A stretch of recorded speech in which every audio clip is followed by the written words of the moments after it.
We're excited to get the season started this week in Waco. I think every year it feels like it just happens faster and faster, but really enjoy this group of young women that we have. I think excited for them to kind of get together and start playing. It's a good mix of veterans, of transfers and returners, and some young freshmen.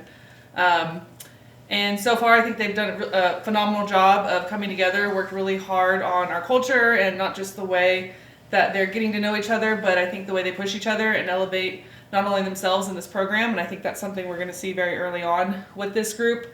A lot of transfers we're expecting, I think, a lot from early on, particularly the pitchers. That was a big focus for the coaching staff this summer, was going out and really making sure we had some depth in the circle and that we could be pitching in May the same way that we do early on in the season, particularly February, beginning SEC play. So like the group that we have there, I think they provide a lot of different looks, provide Delaney some support in the circle, and they give some of the younger pitchers like Brinkley Morton a chance to grow up a little bit and get some experience just out there surrounded by some veterans who've done it. And you'll see a lot of familiar faces, some new ones, some shuffling, I think, with some positions. Obviously, Nadia Barbary anchoring us at third base like she has the last couple years. She'll be another huge part of our lineup with Kiara Sells, Morgan Bernardini, Morgan Siles, now as a sophomore, moving over to shortstop for us. But like this group, we're excited about the challenge. I think we've got some good true road conference challenges early on in preseason to test us and make sure that we're ready once we get into SEC play. Open up for questions. You mentioned this opening tournament. Just exactly what is it going to do for you immediately playing teams like Baylor and some of the others?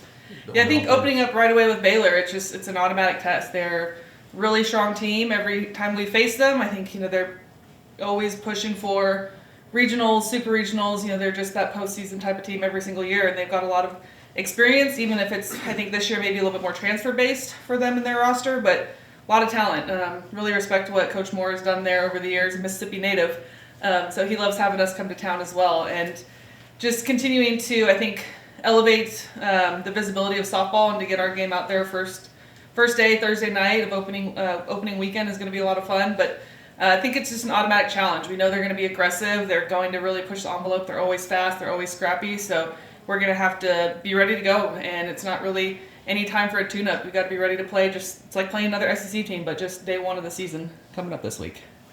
Yep, we'll get call. I talked to Nadia a little bit about this, but it seems like each year you've had groups that are determined to build on the success of the previous year. I guess what goes into that for you and your staff, and how have you seen the teams, find that success each year? Mm-hmm. Yeah, I think it's a big part of our program and our culture. It's trying to leave this program better than they found it.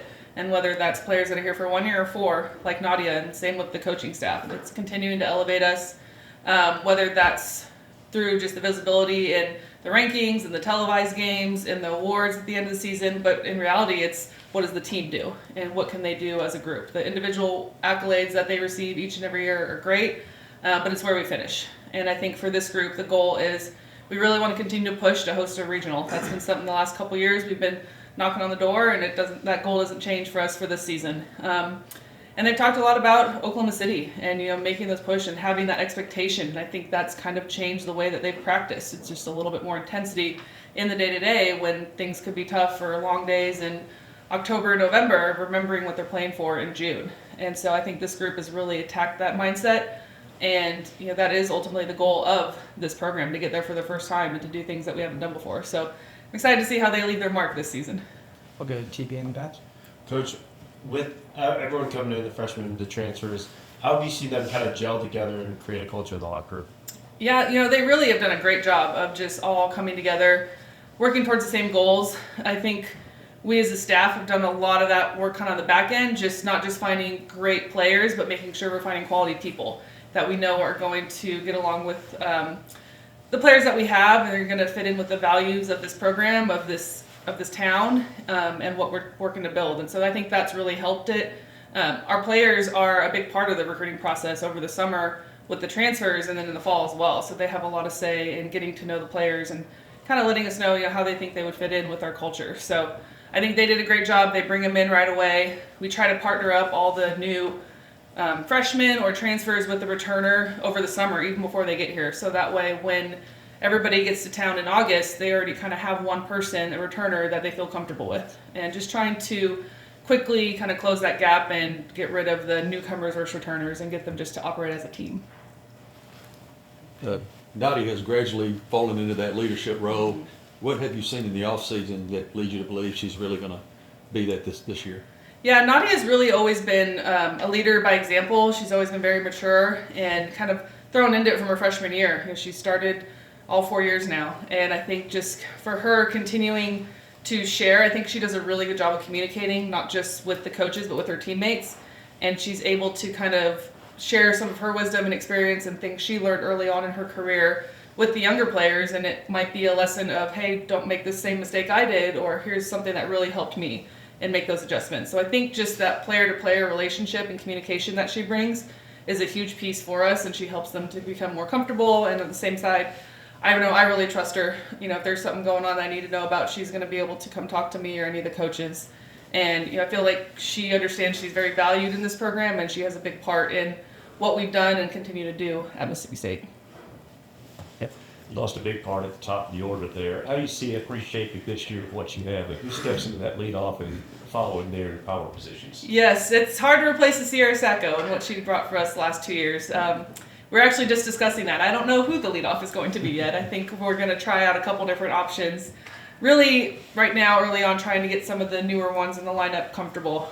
So we may start this weekend with some veterans up at the top, and then slowly work some of the others up after they get a few games and some at-bats under their belt there. But you know, Sierra brought so much more than just her production. She was definitely one of those fiery, emotional leaders that wasn't afraid to push her teammates, and I think that was a really good lesson for a lot of them to experience last year, and then to have her continue to be on our staff this season as a graduate manager. You know, it doesn't change. Now she's just kind of on the other side of the fence for them, continuing to push them, you know, in the cages, out of practice, and then also being an ear for them. And she's been, I think, really great for a lot of our younger players, some of our transfers, Tatum Silva, a lefty hitter like herself, and just kind of giving advice of what that transfer process is like, going from a mid-major to the SEC for Tatum, and helping her along the way. I think just having another set of eyes and ears and someone that they can go back to has been huge, and she really bought into this program, and she continues to hop out there and work with them as well. You know, she's training for this summer with Team USA and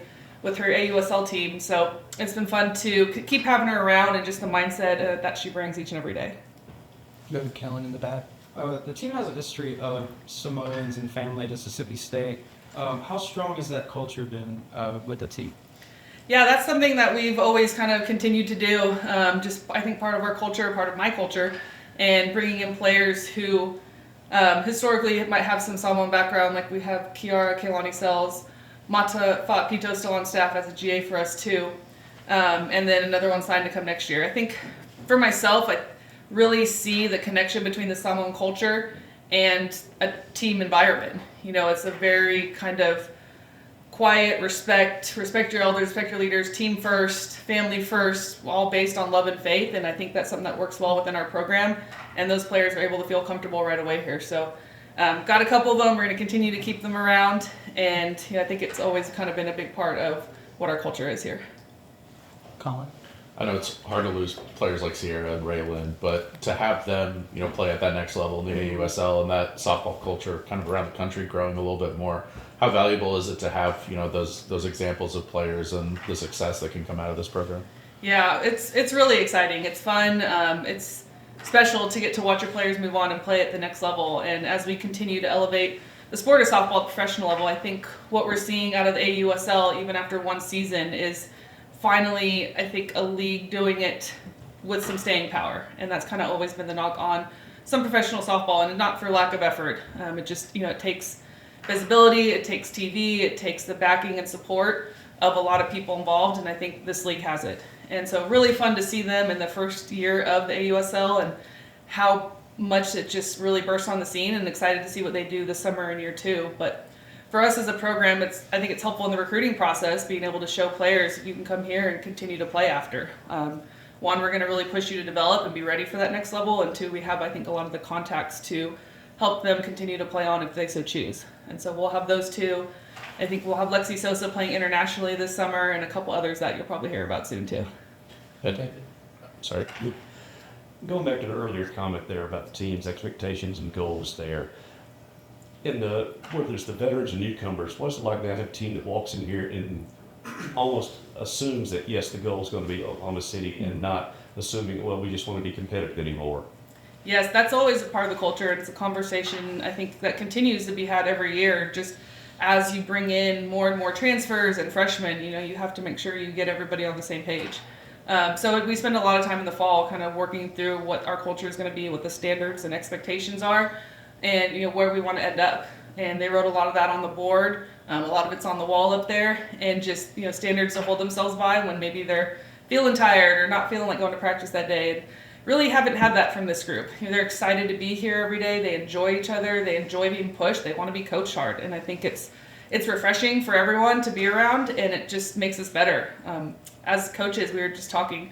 I think we've been able to do more with this team to get ready for season than we have in the past. We've pushed them harder. We've been able to elevate the way we train because they crave it and they want the challenge. And I think it's because they do all have that expectation, that goal of Oklahoma City, and they understand that that's what we're working for. It's not just getting to postseason. We want to continue to play long into it.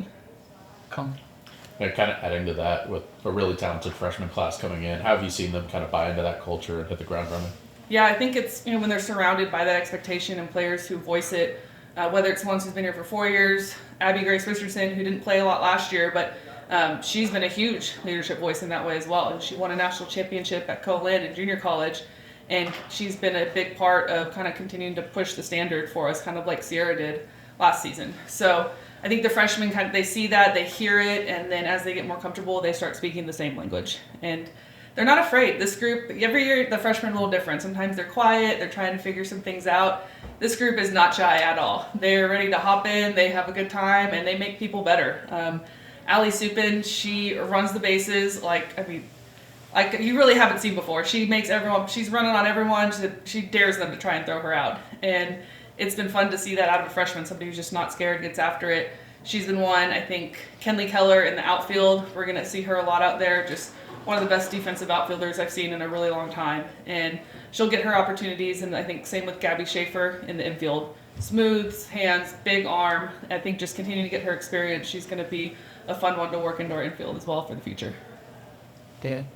I know Raylan ate up a lot of innings last year in the circle.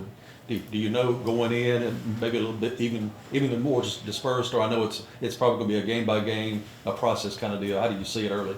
I think early, definitely more sharing the innings. That was the goal. Just Raylan gave us everything she had, but by the end of the year, that's a lot of innings on one arm, and you could see the fatigue, especially in postseason for her. So we didn't want to do that again, and that was by design with the transfers we brought in, a senior, a junior, a sophomore, so that this isn't something year after year we're trying to replace. Really like Peja Gould and what she brings for us as a senior arm out of Chattanooga. One of the most, I think, just vocal, mature pitchers I've had. Wouldn't really be able to tell she was a transfer. She stepped right in, and she's just had a big voice with this team. And I love the way that she just commands the mound. She turned around, even if maybe things aren't going well behind her at practice. You can't tell. She's going to keep everybody calm. She's going to talk to her infield. Really commands that circle, which is something that you don't see as often nowadays out of pitchers. But like what she brings, her presence, and she's a different type of pitcher. She's funky. She's going to move the ball. She's going to mix speeds a lot. And I think it balances really well with Delaney Everett, as well as with what Layla Ammon and Alyssa Faircloth both do. And I think those four are going to see a lot of innings. Trying to get Delaney back to 100% still is a big focus for us, but that's where those three are going to be really helpful. And they all provide really different looks. So excited for that and to be able to mix and match them with some teams we're facing, and it might be more based on matchup and less just going to the top arm like we did with Raylan a lot last year. Using Delaney probably more in a closer role because she's going to match up well with a lot of them there, just with the velocity she provides. And then again, I think kind of protecting Brinkley Morton in a sense where we can gain her some confidence because she's going to be a big part of the staff moving forward as well. Anything else for Coach Ricketts? Thank you, Coach. Thanks, guys. Look forward to it. We'll see you.